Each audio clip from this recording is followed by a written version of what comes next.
Hey everybody, welcome to episode 53 of the Fibery Files. Today is Wednesday, October 26th. Okay, I was a little bit delayed this week podcasting. Usually I try to get it done Monday or Tuesday, but it's been busy.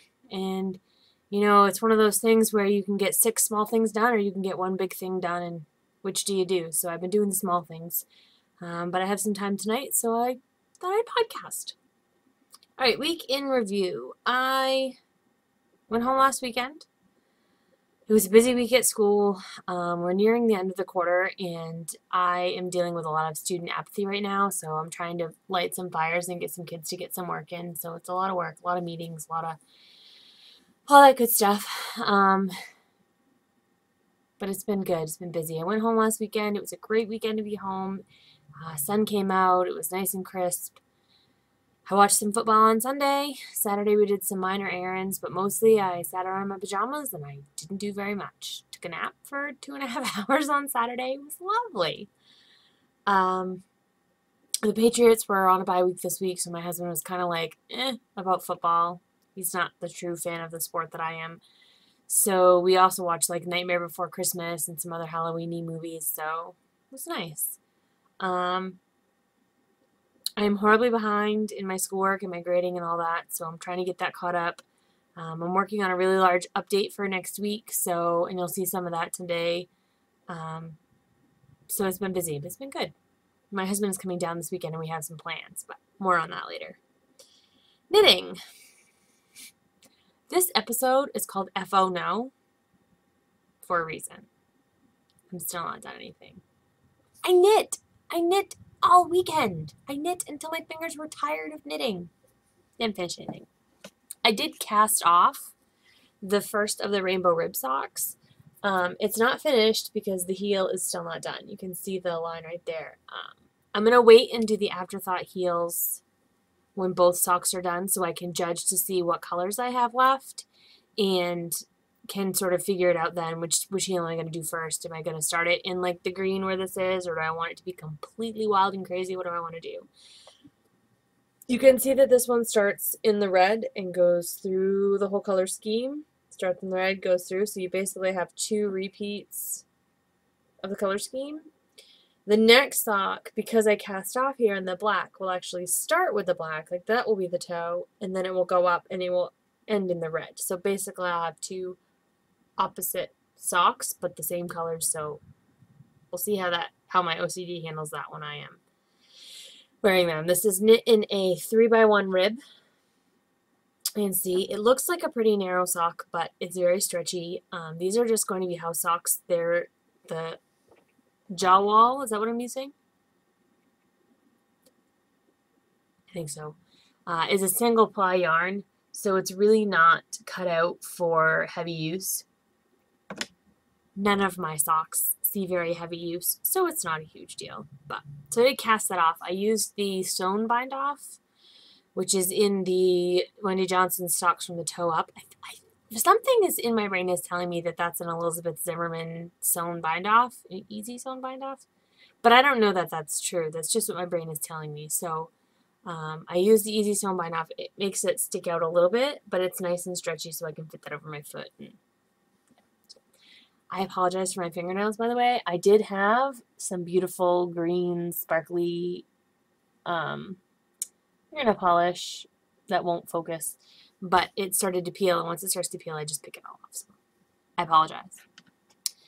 I've not cast on the second sock for that yet. It is on hiatus until something else gets finished. At least I don't have to worry about that mentally right now. The unnamed sock design didn't get any progress. I picked it up once and then said, no, put it back down. The My Wish shawl did get taken out of its bag and worked on a little bit this week. This is being knit out of Woolmiza 80/20 Twin in the Young Mouse colorway and Enchanted Knoll Farms Fairy Dust Sock Yarn in the Blue Jay colorway. It is being knit on US 5 needles. I have no idea what millimeters that is. I'm sorry. I should have looked that up. This is the shawl so far. I got about 7 rows completed on it. You can see it's kind of bunched up on that needle. I don't have a co-host to help me like hold that all out there.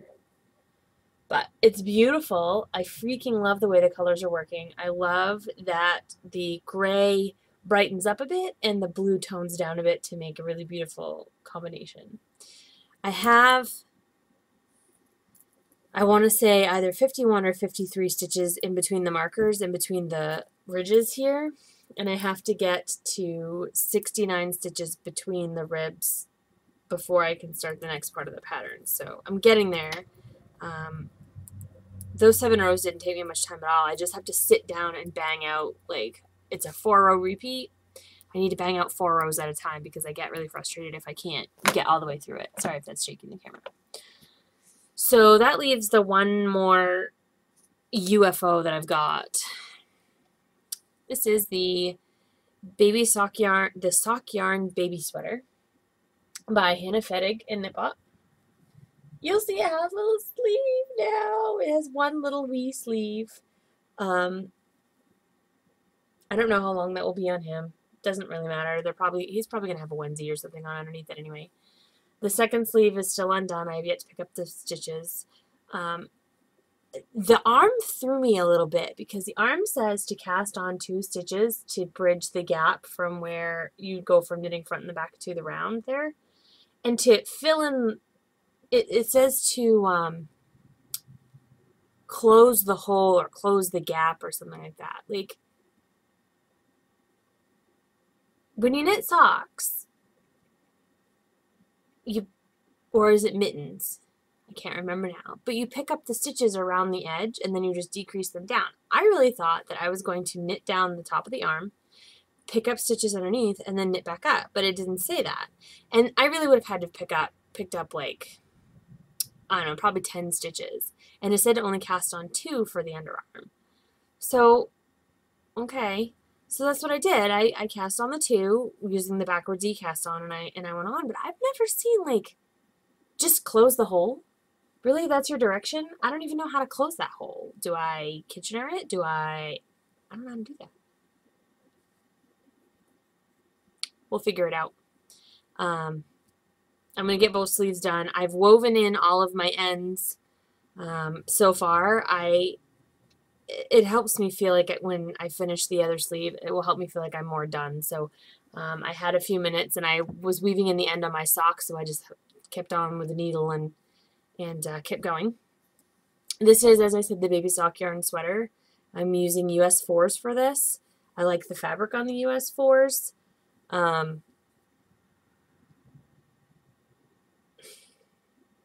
This needs to get done. I'm really ready to be done this sweater. It's not a bad pattern, and it looks lovely, and it's exactly what I wanted for a baby sweater. I don't know if I'm just under the stress of the deadline where it has to be done by the 19th and I still want to do socks, and I don't know, it's just not floating my boat right now. Maybe it's too plain, I don't know. I might just be committed in my knitting right now, and so nothing's fun. Nothing is really fun right now for me knitting wise, so we'll see how that goes. So, oh, there goes my phone. Sorry, I apologize. Telling him that I'm podcasting and you watch, and he'll send another message just to be like, oh, sorry. Okay, what else? Spinning. I did finish something in spinning. This is the Southdown fiber, which is the first fiber that I spun as part of the Spinning Loft sampler pack that has 18 or 19 samples of fiber. Sorry about the dog here. This is the first one that I did at Southdown. You can see that there's still some veggie matter in there, and it's not bright white. It probably will get whiter after I wash it again. Sorry. It spun itself very fine, very even, not at all what I expected. I will be podcasting about this. I still have to apply it. I finished spinning this last night while I was video chatting with my husband, and I will wind this onto my ball winder into a center pull ball, and I will apply from both ends just so there's no waste. This is all one bobbin. That's all I have. This is a little bit over an ounce. So that got done. I'm very excited. My next fiber is Navajo churro, which I've already washed. I have to write up the research on that, and then I will spin that. I do not predict that spinning the Navajo churro will take me anywhere near as long, not only because the fiber is much coarser, but also because it looks like it's going to be spun more thickly. We'll see. I could be wrong, but that's the joy. I haven't experienced most of these fibers at all, so it'll all be a new experience. So we'll see how it goes. All right, dye pots. I said before that I am hoping to have a big update next week. I really am. I need to have a big update. Christmas is coming. I have Christmas shopping to do. Profits from Highland Handmades are what's going to do that. I've had some shopping that I've been doing lately, so I need to replenish my funds. I need to get ready for taxes next year. The business did much better this year than last year, so I'm predicting having to pay the state a whole lot of money. Maine is ranked 50th out of the states in small business environment. We are taxed nearly to death, and I need to have money to pay my taxes. So I'm trying to sort of stash money away for that, and my insurance payment, and my, fees and all that stuff. So I'm hoping to have a big update. I have been dyeing this week, mostly lace weight this week, and that's what I'll show you in just a second is the lace weight. I'm going to have at least 3 colors of stock, 3 to 4 colors of stock yarn, and the sugar maple. I have a little bit of worsted and bulky. I still have Falkland, Polwarth, a little bit of superwash merino, and a bunch of superwash BFL to dye. So we'll see how much I can get done in the next week to share with you. So let me show you what I've got. Each of these are 2 skeins, and what I have here is the black cherry lace yarn, which is 100% fine merino. And these are the same colorway, although sometimes the skeins do look a little bit different. So the first one I have to show you is Wildflower. None of these lace yarns are reskeined. Usually I reskein, but honestly, reskeining lace is very frustrating to me because it breaks very easily, and it's incredibly time consuming when you're being uber gentle with the lace. You've all seen these colorways. You know what they look like. I don't need to reskein these, I don't think. If you want to see what they look like reskeined, I'm happy to show you a picture. So this is Wildflower, which goes from magenta to dusky purples. Blue Lobster, which is a perennial favorite. Blue Lobster does have the traditional red flecking that happens. It looks like a huge chunk right there, but when it's reskeined, you really don't see very much at all. So this is Blue Lobster, and you can see there's some more red flecking there. That's character. Sure. Granite is the next one. Granite is the medium gray, dark gray one. There is some red flecking in this one too. I'll show you. You can see it in this skein. Again, it looks a lot worse in the skein than it will knit up, but I'm not going to lie to you, there is red flecking in this one. I was not expecting that. This gray goes all the way from cream into like a purpley gray. You see over here, it looks kind of purpley. Just the way the gray does its thing. And now also with red flecking, because why not? I was not terribly pleased when I saw that. There's nothing you can do. The red dye just doesn't dissolve as well as the other ones. Oh, I'm shaking the camera. Cortland, which is a nice brick red. It looks a little bit more magenta on your screen than it really is. It's more brick red. Let me see if I hold it back. Nah, you can't see very well. Oh, that's better. Well, a little bit. Cortland, sort of dark, appley, rich, barn-style reds. Moss, which is a bright and light green.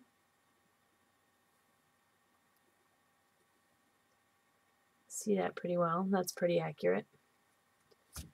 And the last one is Lilac, which is the soft purples.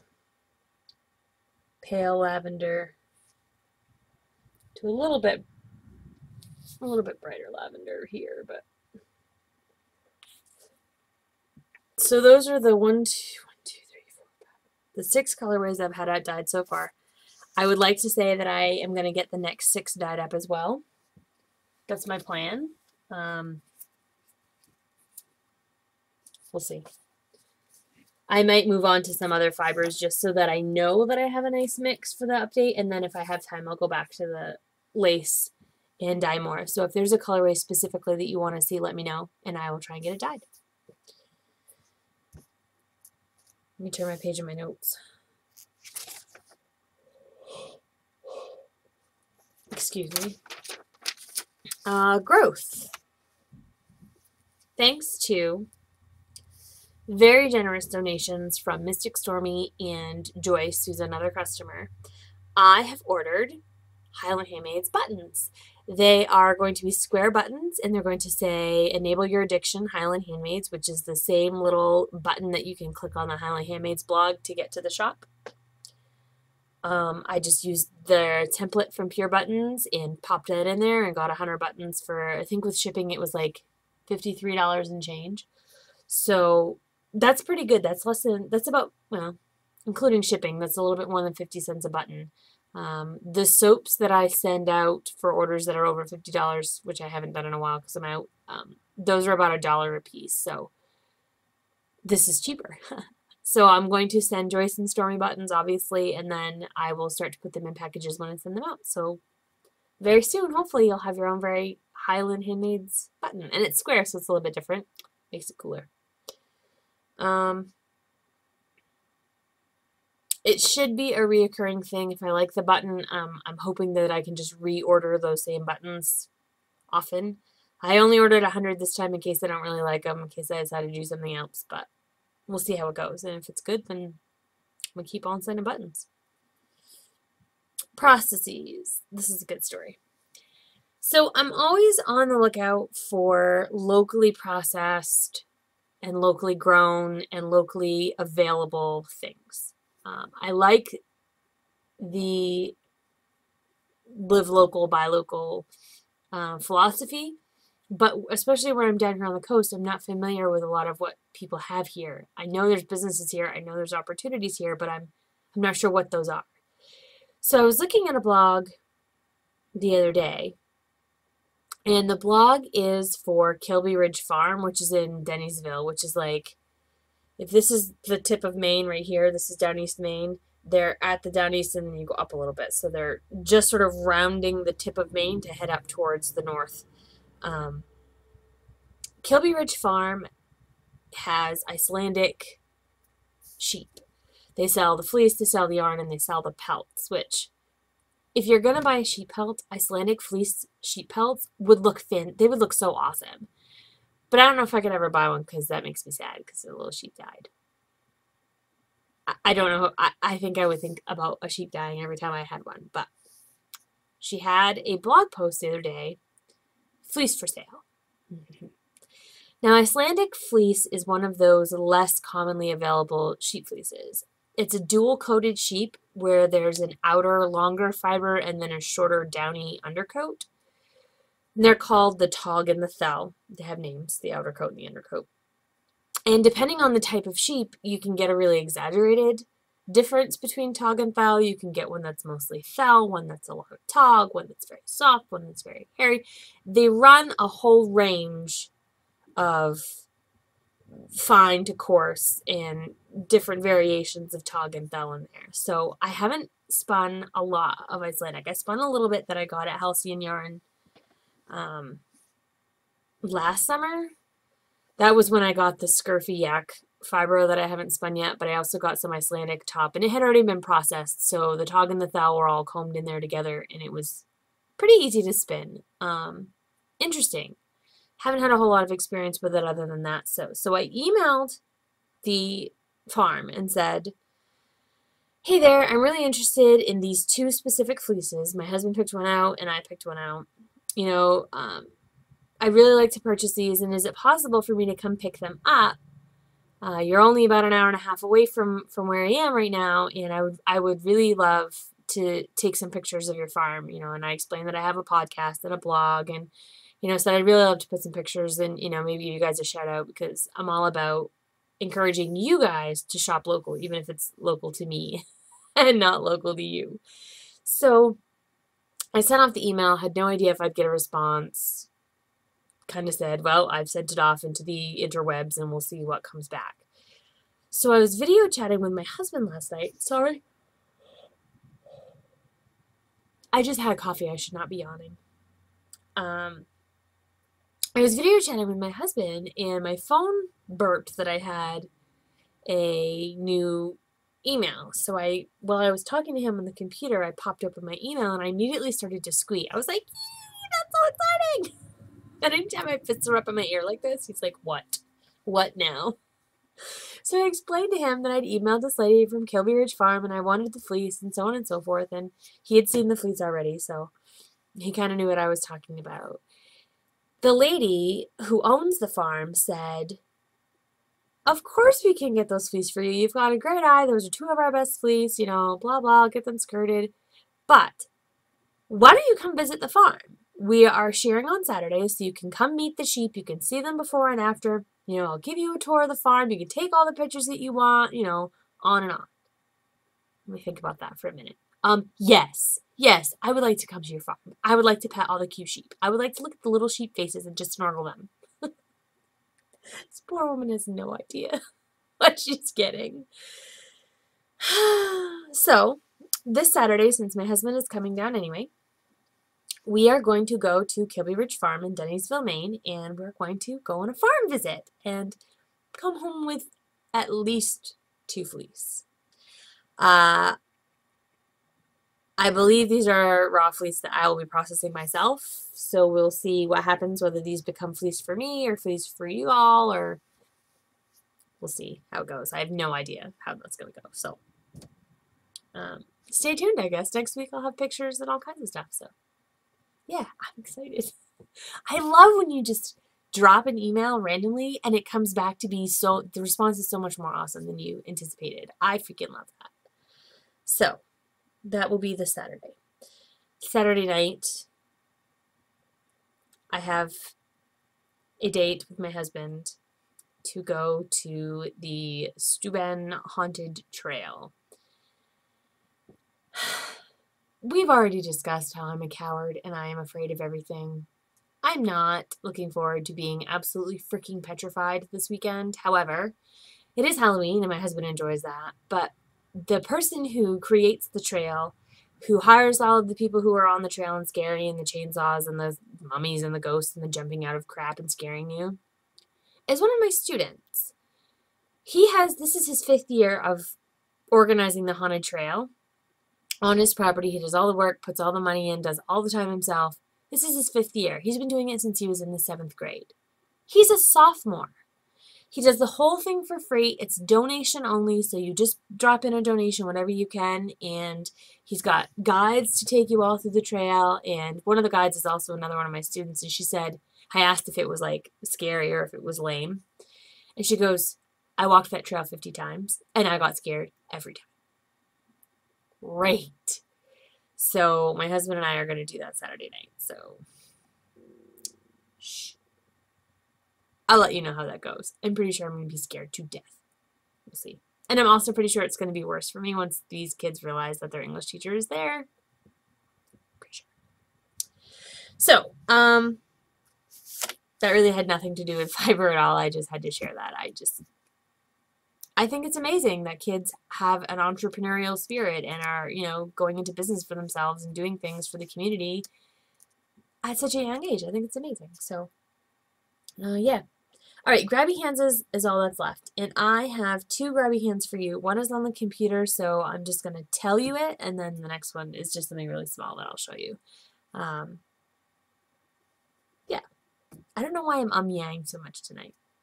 Am I tired? I don't know. Sorry, grabby hands. Domesticated Darling I have spoken about before. She was the one that made that Highland Handmades custom paint for me that I showed you a while back, and I have some project bags of hers as well, and I'll show you those again in a second. Domesticated Darling is one of those women that I love to hate because she's freaking talented and she can do everything. She paints, she sews, she knits, she spins, she crochets, she does it all. She embroiders. Not fair. I'm calling it. It's not fair. Nobody should be that crafty and be that good at all that craftiness. But the reason she's my grabby hands this week is because Domesticated Darling has had a huge update recently. And she's offering a 20% off coupon code. The coupon code is Halloween. And you type that in when you check out and you'll get 20% off your order, which is amazing. If I had any money at all, I would be buying more stuff. She just came out with new, larger tote bags. Oh my God, I want one so bad.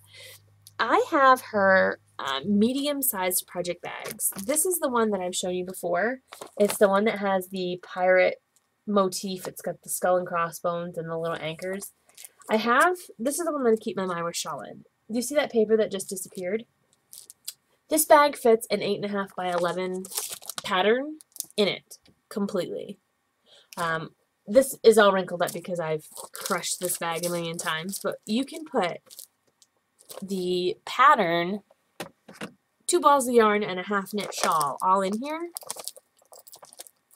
Get in there. With no problem whatsoever, and it still shuts. I mean, it's got a nice drawstring close. Totally shuts. I try not to shut it because I don't want to crinkle up the pattern any more than I already have. But look, there's tons of room in there. That's not even all the, that's nothing. There's so much room in these. They have an, what is that? An elliptical, oblong. It's not quite oval because it's pointed at the ends. Anyway, it has a gusseted bottom so that it stands up. Of course, it's not because I just put my yarn in there all stupid, but usually I put my yarn in there correct and it will stand up. So you can knit with it from the yarn inside there, or you can take it out. There it goes, kind of. And then this is the other bag of hers that I have. This one carries my sock projects around in it, and it's also currently carrying the leftover baby's sock yarn sweater in there. Same thing, this is just the medium-sized bag. So you can imagine how big the large tote bag must be. Everything is stitched really well. You know, there's no loose strings or threads or anything. Everything is always totally laid down. There are pockets in here for you to put needles and other doodads and stuff. You can't see. I'm looking at that, but you can see. I don't know if you can see in here, though. There's the pockets. It's completely lined all the way around, so it's a nice, sturdy, stand-out fabric. Everything's making me a liar today.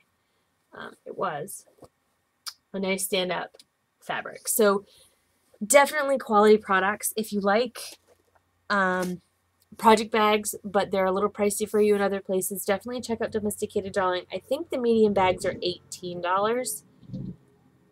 I probably shouldn't have you quote me on that, but I think they're $18. And with 20% off, what's that, $3.60? They're less than $15. You can't go wrong. Really, you just can't. Domesticated Darling is on Etsy. She is www.domesticated with a K, DOMESTIKATED, domesticated, darling.etsy.com, and I will link that in the show notes when I get my show notes up. For another 2 weeks, I believe. Maybe it's just a week. I know it's through Halloween. So get it this week. Get your Domesticated Darling project bags and tell her I sent you. If you're very lucky and you ask her really nicely, she might also include a jar of her homemade jelly she sent me. Oh my God. I thought when I heard her podcast about making her own jelly from her own grapes in her own backyard that it was going to be tart and nasty and gross. I don't know what I'm talking about. I don't know.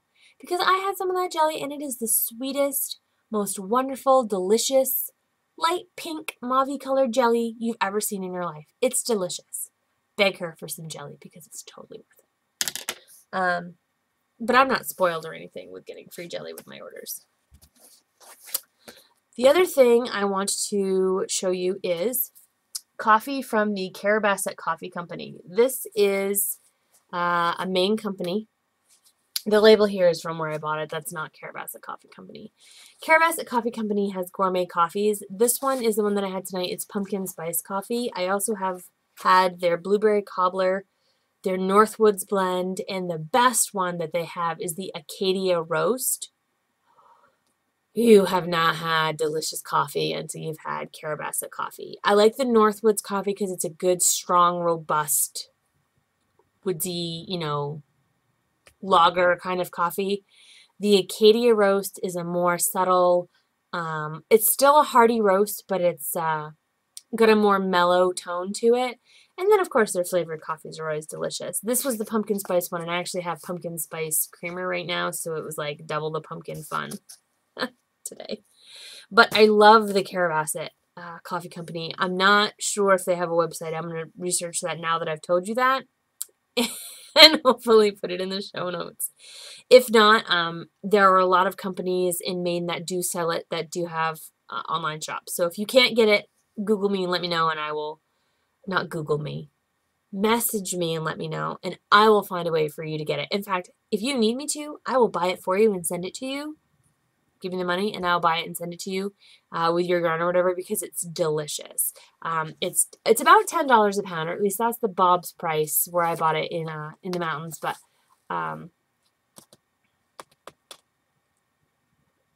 totally worth it. So delicious and smells so good. I love flavored coffee, especially in the fall. There's just something about flavored coffee in the fall that's delicious. All right, guys, I think that's all I have for you today. I feel like I'm forgetting something, but I can't think. Oh, sorry. By the time this podcast goes live, the lined beanie pattern will be available for free download on Ravelry. I just have like 2 tiny corrections to make, and that's going up in the shop while this uploads. So you can now, as of the watching of this podcast, get the lined beanie pattern that I've been showing you for the past few weeks as a free pattern on Rav. So I hope that will kickstart your holiday knitting. And until next week, guys, thanks. Happy spinning and knitting, and thanks for tuning in.